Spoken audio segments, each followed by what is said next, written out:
वंदे मातरम, जय हिंद, जय भारत। आशा करते हो सब सही होंगे। हमारे देश का शिक्षा का क्षेत्र इतना डाउन हो चुका है यार। शिक्षा पे जीएसटी लगाना एक आम बात हो चुकी है।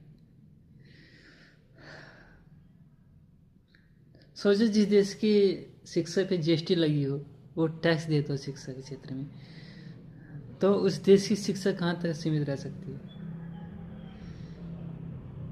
मैं मान सकता हूँ कि हम बांग्लादेश से अच्छे हैं, नेपाल से अच्छे हैं, श्रीलंका से अच्छे हैं, लेकिन हमारे पास में एक चाइना भी थे, उससे कंपेयर क्यों नहीं करते हम शिक्षा के मामले में।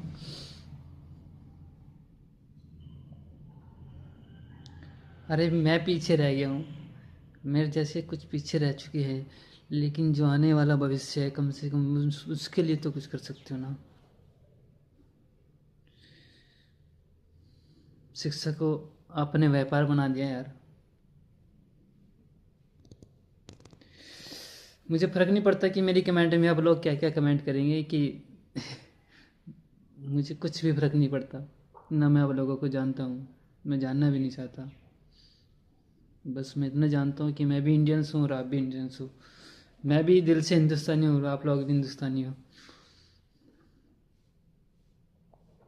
लेकिन सोचो कि इस देश में क्या चल रहा है, क्या हो रहा है।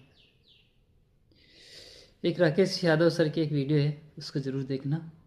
जय हिंद, जय भारत, वंदे मातरम। नेहरू को प्रधानमंत्री होना चाहिए या सरदार पटेल को प्रधानमंत्री होना चाहिए, इन दोनों में से हटा के अगर अंबेडकर साहब प्रधानमंत्री होते तो देश कुछ और होता।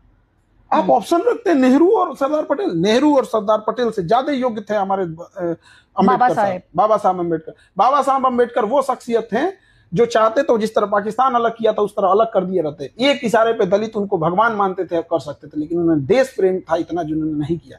लंदन में गोलमेज सम्मेलन में बैठ के रेमजे मैकडोनाल्ड के सामने, रेमजे मैकडोनाल्ड ने अलग क्षेत्र दिया था दलितों को।